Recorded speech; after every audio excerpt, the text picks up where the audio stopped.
Hello friends, स्वागत है आपका आपके अपने YouTube channel Dhawan study point के अंदर। दोस्तों, जैसा कि आपको पता है, आपकी एसएससी सीएसएसएल 2018 की 2019 की आंसर की फाइनली आ चुकी है और आपने चेक भी कर ली होगी आपके कितने मार्क्स बन रहे हैं।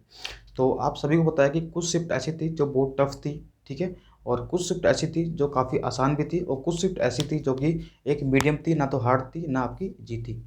तो हम बात करते हैं एक बार कि आपके कितना स्कोर बन रहा है और आप अगर आपकी इतना स्कोर बन रहा है तो आप सेफ हो या नहीं हो, इसके बारे में हम लोग एक बार बात करेंगे। पहले डेटा हम लोग एक बार चेक कर लेते हैं, ठीक है।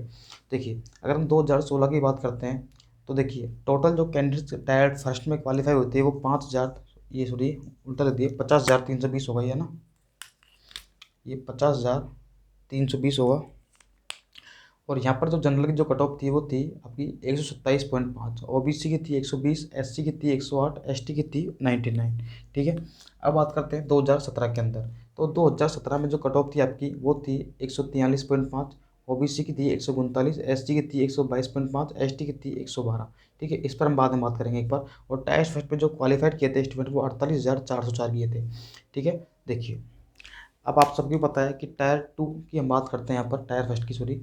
तो प्री की कट ऑफ देख रहे हैं 2016 के अंदर, और यहाँ से जो कट ऑफ है वो आपकी कितनी इंक्रीज हो गई, काफ़ी सारी इंक्रीज आपकी कट ऑफ हो चुकी है यहाँ पर। तो ये कट ऑफ इंक्रीज होने का कारण क्या था, तो आप सभी को पता है 2017 के अंदर एक मास लेवल पे आपकी चीटिंग हुई थी, ठीक है। तो इस पर केस भी चला था, सीजीएल और सीएसएल दोनों पर चला था। तो लेकिन हुआ कुछ नहीं, लास्ट के अंदर केस को रफा दफा कर दिया, ठीक है। तो इससे ज़्यादा फर्क पड़ा नहीं, जो चीटिंग वाले थे वो भी लग गए थे साथ में, ठीक है। इसलिए जो कट ऑफ थी आपकी वो भी हाई थी, ठीक है। और पिछली बार जो पोस्ट थी वो भी कम थी हालांकि, ठीक है। तो ये जो आपकी कट ऑफ थी, लेकिन अगर देखिए, अगर किसी भी स्टूडेंट ने सिर्फ और सिर्फ अगर कट ऑफ भी पार की थी ना, सिर्फ और सिर्फ कट ऑफ भी पार की थी और उसने टायर टू के अंदर डिस्क्रिप्टिव के अंदर अगर वो 66 जनरल के अंदर, 68 आपके ओबीसी में, 70 के आसपास एससी में और एसटी में 68, अगर ये मार्क्स ले आता तो उसको फाइनल पोस्ट मिल गई थी उसको। ये 209.5 है ये ना। तो फाइनल इतने नंबर पे उसको पोस्ट मिल गई थी यहाँ पर। जनरली जो कट ऑफ गई थी फाइनल वो 209.5 गई थी, ओबीसी की 207 गई थी, और एससी गई थी 193 और एसटी गई थी 180, ठीक है। तो ये हम साफ साफ ये कह सकते हैं कि अगर आप सिर्फ और सिर्फ कट ऑफ भी पार करते हो ना, तो भी आपको फाइनल सिलेक्शन मिलने के आपके पूरे चांस रहते हैं। बस शर्त ये होनी चाहिए कि आपका डिस्क्रिप्टिव पेपर अच्छा जाना चाहिए, कम से कम आप मान के चलिए 70 नंबर तो आपको लाने ही लाने किसी हालत में। एससी वालों को ज़्यादा लाने अगर कट ऑफ पार कर रहे हो सिर्फ, ठीक है, अगर ज़्यादा ला रहे तो अच्छी बात है।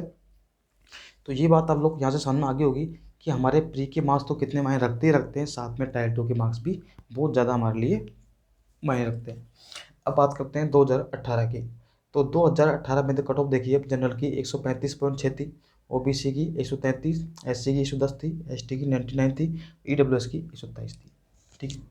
अब आप डिफरेंस देखिए, 127 थे, 143, फिर वापस से कट ऑफ क्या होगी, डाउन होगी, क्योंकि इस बार चीटिंग का लेवल काफ़ी कम था, पेपर का लेवल भी ऊपर नीचे हुआ था। तो इस कारण से जो है काफ़ी पेपर टफ आए थे काफ़ी सारे, ठीक है। तो बैलेंस पेपर था मतलब।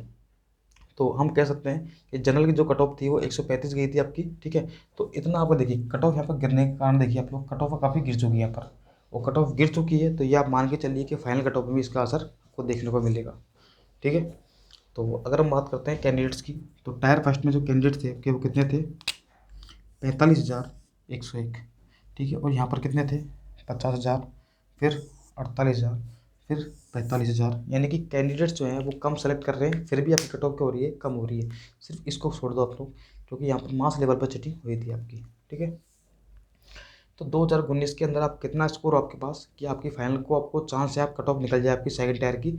आप अगर आपकी प्री निकल गया उसके बाद आप लोग को टायर टू में आपको मेहनत करनी पड़ेगी, ठीक है। अगर वो डिपेंड करेगा आपके मार्क्स पर, अगर आपके मार्क्स कट ऑफ पर आसपास है तो आपको ज़्यादा मेहनत करनी पड़ेगी, और कट ऑफ से आपके 10-15 नंबर ज़्यादा है तो आपको थोड़ी सी कम मेहनत करनी पड़ेगी, ठीक है। देखिए, अगर हम बात करते हैं, देखिए जनरल के अंदर, तो जनरल के अंदर आपके जो मार्क्स हैं ये मैं आपको बता रहा हूँ यहाँ पर, नॉर्मलाइज्ड मार्क्स, यानी कि नोटिफिकेशन होने के बाद में जो मार्क्स आएंगे उसके अकॉर्डिंग मैं आपको बता रहा हूँ। अभी जो टफ शिफ्ट थी, इजी शिफ्ट थी, वो आप लोग देख लेना एक बार, ठीक है। आप सभी को पता है, अगर आपकी टफ शिफ्ट थी तो आप लोग खुद ही इसमें आप लोग ऐड कर लेना 12 से 15 नंबर, ठीक है। देखिए, वो डिपेंड करेगा आपकी सीट पर कि आप सी शिफ्ट कितनी टफ थी, आपका लेवल क्या था टफ का, ठीक है। तो जनरल की बात करते हैं, तो इस बार जो जनरल की जो कट ऑफ रह सकती है वो अराउंड जो है आपकी 138 से 142, इसके बीच में ही अभी कट ऑफ रहेगी, इससे ज़्यादा कट ऑफ आपकी नहीं जाने वाली। ओबीसी की अगर हम बात करते हैं तो ओबीसी की जो कट ऑफ है वो रह सकती है इस बार आपकी 135 से, ठीक है, 135 से कम से कम आपकी 138 तक आपकी कट ऑफ रह सकती है। एससी की बात करते हैं तो एससी की जो कट ऑफ रहेगी आपकी वो थोड़ी यहाँ पर कम रह सकती है आपकी 115 से और 120 तक आपकी कट ऑफ यहाँ पर रह सकती है। एसटी की बात करते हैं, देखिए एसटी की कट ऑफ देखिए यहाँ पर 99 थी, यहाँ पर कितनी आई थी 112, यहाँ पर वापस से 99 हो गई। तो यानी कट ऑफ बढ़ेगी लेकिन ज़्यादा आपका डिफरेंस नहीं आएगा, यानी कि हम कह सकते हैं सीधे सीधे आपकी जो कट ऑफ है वो 105 से 110 के बीच में ही कट ऑफ आपकी वेरी करेगी।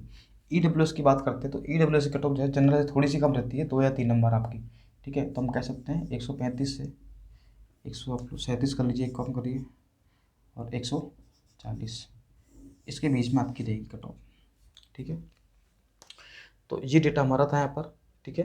तो आप लोग चेक कर सकते हो एक बार, ये बिल्कुल एक्यूरेट डेटा है। अगर आप चाहो तो इसके अंदर आपके जो मार्क्स आए हैं अभी, ठीक है, जैसे किसी की टफ शिफ्ट है अभी, और मैं आपको बता रहा हूँ अगर किसी की सबसे ज़्यादा टफ शिफ्ट है ना, सबसे ज़्यादा टफ शिफ्ट है, तो अगर उसके मार्क्स जनरल के बता रहा हूँ आपको, अगर सबसे हार्ड शिफ्ट है आपकी और अगर आपके मार्क्स जो हैं 120 के आसपास बन रहे हैं ना, तो भी आप लोग तैयारी करिए, ठीक है। तो भी आपके चांस हैं, हो सकता है आपके यहाँ पर 20 नंबर आपके यहाँ पर इंक्रीज हो जाए, ठीक है, आफ्टर नॉर्मलाइजेशन, ठीक है। और अगर ओबीसी की बात करते हैं, ठीक है, ओबीसी की बात करें और इसमें अगर आपके नंबर जो हैं 115 के आसपास आ रहे हैं, तो भी आप लोग यहाँ पर तैयारी करें, कम से कम आपके 20 नंबर के आसपास बढ़ सकते हैं। देखिए मैं ये नहीं कह रहा हूँ, ये सबसे मान के चल रहा हूँ कि सबसे टफ शिफ्ट मान रहा हूँ, आपकी सबसे ज़्यादा जो टफ शिफ्ट है वो मान के चल रहा हूँ आपके लिए यहाँ पर, ठीक है। और अगर हम लोग एससी की बात करते हैं, एससी के अगर आपके नंबर जो हैं वो 100 के आसपास बन रहे हैं, तो आपके चांस है कि आपकी कट ऑफ है वो निकल जाए, ठीक है। एसटी की बात करते हैं तो अगर आपके नंबर